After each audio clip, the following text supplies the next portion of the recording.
bahagia sama ikhlas. 2 titik itu tuh yang saya cari. Disitulah mulai pendalaman lagi tuh untuk namanya pencarian titik tersebut. Dan saya berhasil menemukannya. Penasaran kan?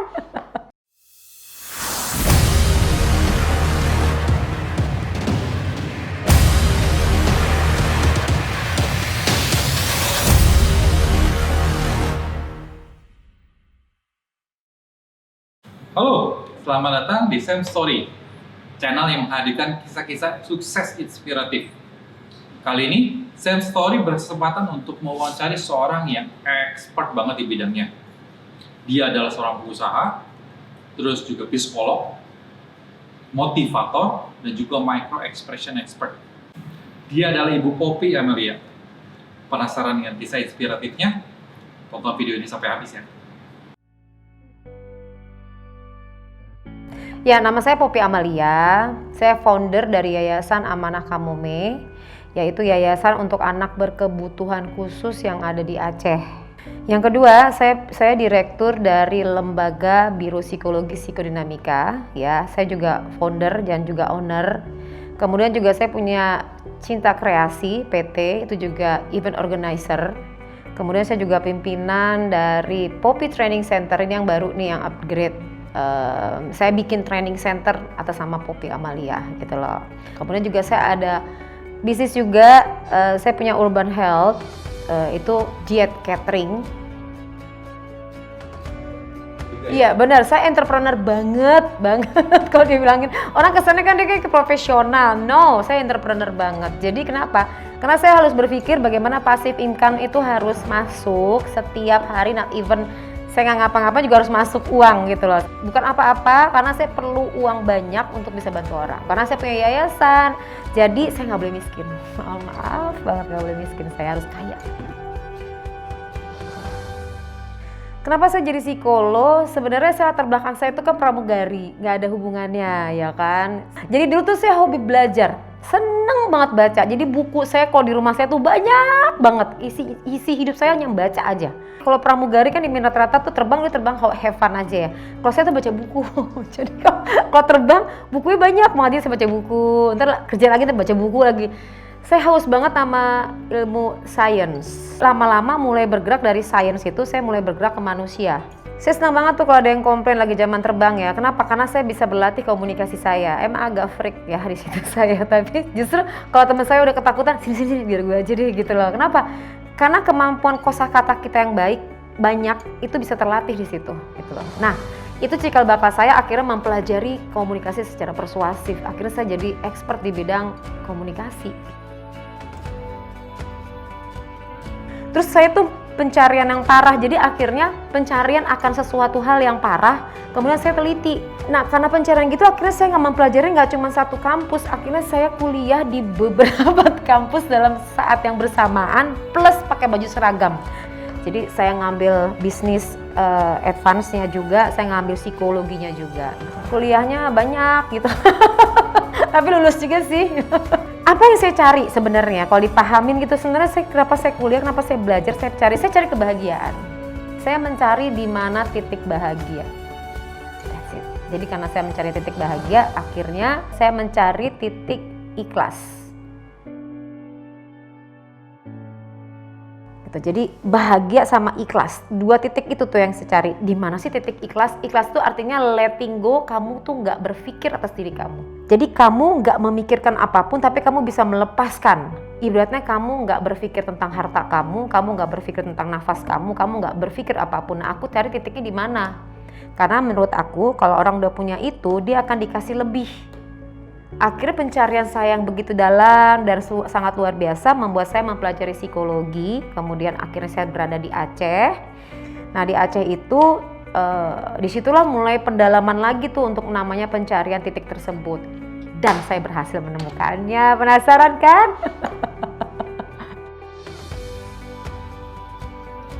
Titik bahagia akhirnya menemukan titik ikhlas. Jadi saya hedon banget kalau dibilang zaman pramugari kan. Saya nggak pernah di Indonesia. Begitu terbang kita lupa dan nikmatin banget. Jadi begitu sampai jalan-jalan, kebiasaan hotel berbintang 5, dijemput di segala macam. Jadi kayaknya saya happy aja gitu. Nah, satu titik tiba-tiba ada kejadian tsunami, nah gitu di Aceh. Kejadian tsunami di Aceh itu membuat saya ditampar banget deh gitu loh, ditampar banget. Saya kaget dan shock karena orang tua saya di sana, lagi tuh masih ada di Aceh gitu kan. Nah, terus beliau nelpon gitu loh, "Pop, papa lagi ada gempa." Oh, oke. Aku masih mikir oh gempa ya udah gitu kan. Tapi gempanya informasinya air laut pasang. Bener nih Pak, gitu-gitu kan. Tiba-tiba udah nelpon-nelpon gitu nih, kayaknya dengeran orang-orang pada lari-lari. Aku tuh nggak ngeh gitu, maksudnya lari-lari tuh maksudnya apa gitu, lari-lari kemana? Nggak taunya ternyata tuh air kayak air bah tuh kan yang dari laut naik. Pada saat peristiwa itu membuat saya akhirnya terketuk, saya berangkat nih ke Aceh, jadi ke tanah dan benar-benar kaget karena memang benar-benar mayat bergelimpangan dan divideoin. Nah saya tuh dari situ tuh banyak banget menampar bahwa ya kamu tuh anytime juga kalau Tuhan panggil ya ready gitu loh, dan sesimpel itu bisa kejadian itu. Rumah kita itu, di rumah papaku itu ya, itu adanya di tempat yang tertinggi. Ternyata rumah saya itu karena dianggap kokoh dan dianggap proper, akhirnya rumah saya dijadiin Duta Besar Amerika menjadikan sebagai base camp. Terus udah gitu presiden datang guys, siapa aja sih? George Bush gitu kan. Kemudian Bill Clinton nih datang nginepnya di situ. Gila nih presiden Amerika nginep di sini, masa sih nggak jadi orang sih gitu loh. Ngerti nggak sih guys? Jadi begitu kita pakai itu energi ya, itu kita sampai mikir gini, masa kok nggak jadi manusia? Masa kok nggak jadi someone sih? Masa saya biasa-biasa aja sih? Gila loh, ini presiden Amerika nginepnya di rumah saya loh, sampai saya bilang gitu kan. Nah begitu saya kembali ke sana, baru tuh saya kayak tamparan banget gitu. Ngelihat anak-anak yang trauma, melihat anak-anak yang bermasalah gitu kan secara psikologis. Akhirnya si Amerika ini, USAID itu ada project, kita ngebangun-bangun rumah gitu loh. Bangun rumah-rumah awal-awal ya bantuan. Dari situ akhirnya aku punya penghasilan gitu kan, penghasilan walaupun jadi kontraktor. Nah dan karena punya uang, akhirnya aku mikir gini, alokasiin sekian persen untuk bantu anak-anak di Aceh. Akhirnya aku ngedirin yayasan. Ngedirin yayasan tujuannya itu bukan ngambil profit, ngumpulin anak-anak untuk dikasih terapi. Nah untuk bisa dapetin sosialisasi psikologi itu aku tuh hampir datengin dari satu kampung ke kampung, dari satu sekolahan ke sekolahan. Akhirnya udah nih saya bikin seadanya, yang penting saya bikin bisa nerima mereka, dan ternyata banyak banget, saya udah nggak tahu lagi, datangnya banyak banget. Akhirnya begitu saya ngedirin yayasan, begitu banyak anak-anak, kemudian anak-anak yang datang kebanyakan anak-anak special need, datang juga anak-anak yang korban konflik. Akhirnya saya buka yayasan Amanah Komume, saya terima anak-anak special need di situ.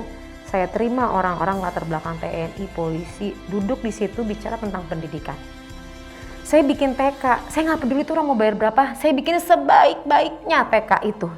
Saya kasih tahu tentang masalah ini, saya ajarin satu setiap malam, setiap hari saya ngajarin. Saya nggak tahu juga sih kenapa ngelakuin itu, saya senang aja. Di situ saya mulai nemuin namanya, kok saya bahagia ya, kok saya feel happy gitu loh. Nah saya nggak dapetin tuh pada saat saya terbang, saya nggak dapetin dengan perasaan seperti ini yang saya rasakan pada waktu itu. Happy menurut saya itu pada saat saya give anything, everything dengan perasaan saya with all my heart, dengan segenap perasaan saya atas pekerjaan yang saya cintai, tanpa saya berharap apapun, I feel happy.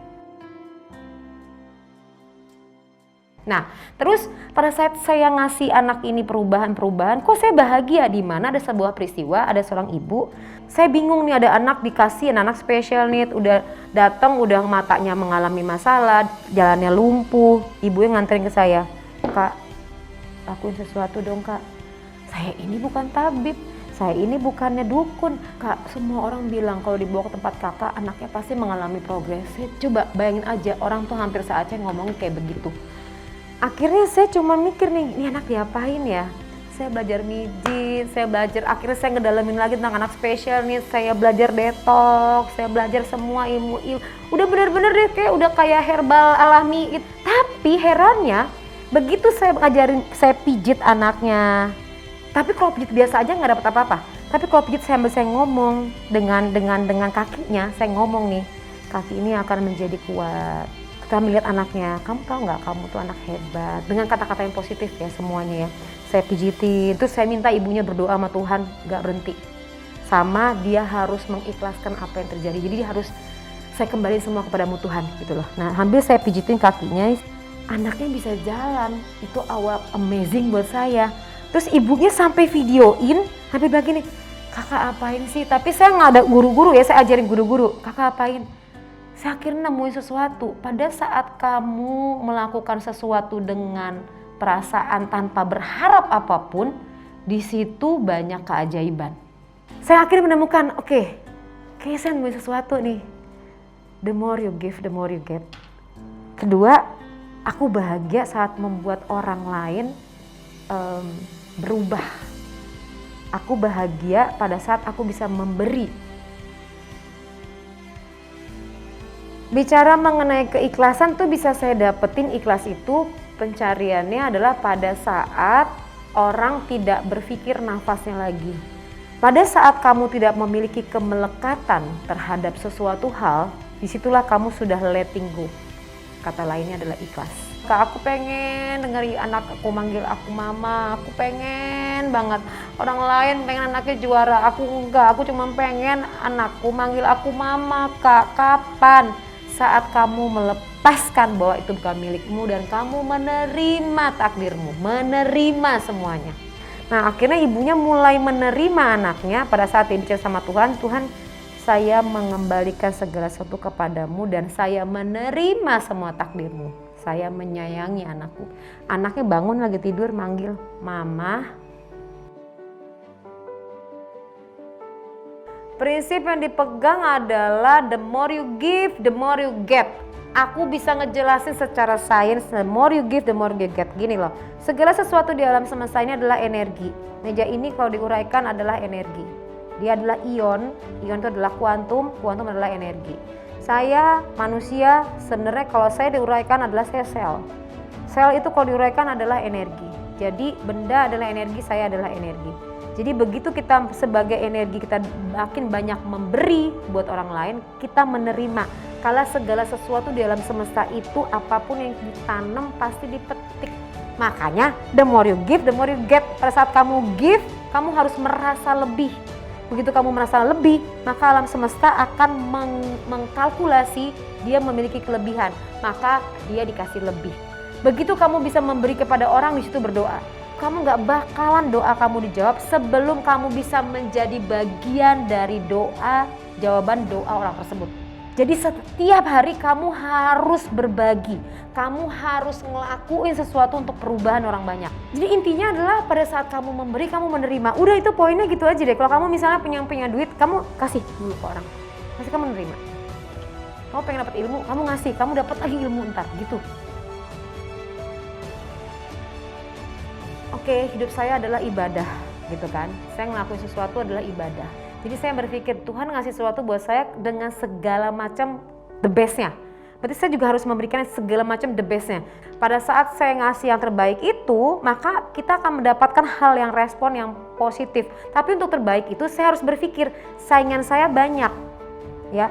Banyak orang menjadi psikolog. Saya mulai spesifik. Oke, psikolog pendidikan. Mulai nih spread lagi. Akhirnya saya mempelajari tentang otak manusia. Nah, karena mempelajari otak manusia, sebagai psikolog saya ngambil lagi neurologi language program. Di sebuah NLP itu sebuah teknik bagaimana kamu berkomunikasi tapi kamu bisa program ulang otak orang gitu loh dengan kata-kata kamu. Begitu saya udah belajar otak manusia, ngatonya perasaan bisa dikelola nih. Wih, keren banget nih saya bisa ngelola perasaan orang dengan kata-kata saya. Saya searching dong tentang masalah orang tuh sebenarnya gayanya dia dengan ekspresinya dia itu seperti apa sih? Akhirnya saya penasaran sama gerakan tubuh manusia dan ekspresi wajah. Akhirnya saya bisa belajar dong micro expression, bisa dapat belajar micro expression. Nah kebetulan micro expressionnya itu saya nggak perlu ke Inggris, dia datang ke Indonesia. Kali pertama dia ngebuka training untuk khalayak umum.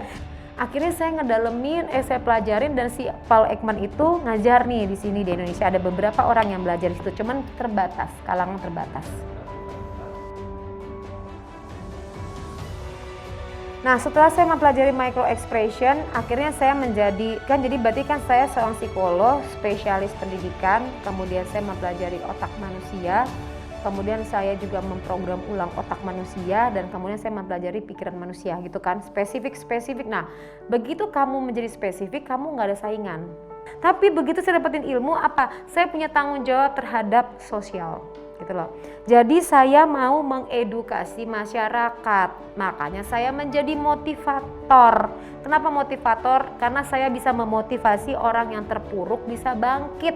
Yang terpuruk tuh siapa aja? Jomblo nih, jomblo terpuruk banget kan, jomblo. Kemudian yang masalah punya utang, gimana caranya supaya bisa bangkit. Kemudian pemerintah nih.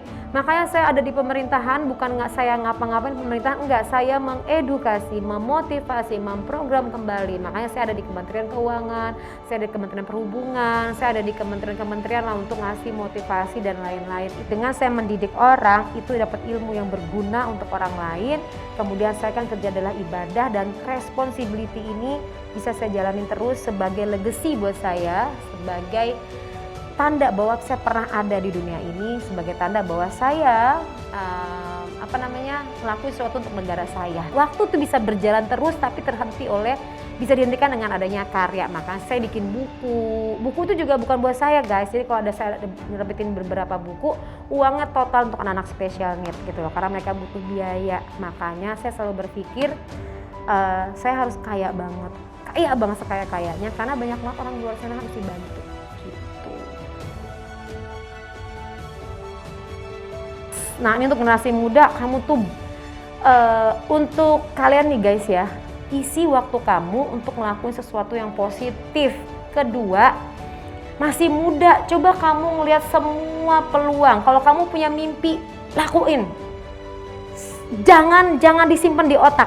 Jadi kalau kamu bermimpi, yang gak usah mikir nanti gimana, enggak, nanti semua seizin Tuhan tuh diarahkan. Tapi kamu fokus ya.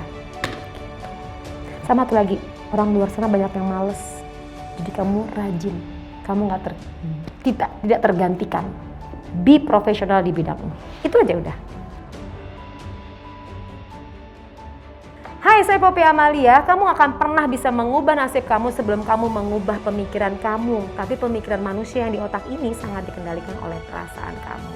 Maka kamu harus mengendalikan perasaan kamu agar kamu bisa mengubah nasib kamu. Bicara mengenai hal tersebut, ingin tahu seperti apa tekniknya? Langsung aja ke YouTube-nya Sam's Angel sekarang. Aku tunggu ya. Nah, gimana teman-teman? Menarik bukan kisahnya? Nah, buat kalian yang suka dengan video-video seperti ini, kalian bisa like dan subscribe channel ini. Ataupun jika kalian tidak, kalian bisa komen di bawah dan akan menjadi masukan yang berarti banget buat kami. Terima kasih sudah nonton video ini. Salam.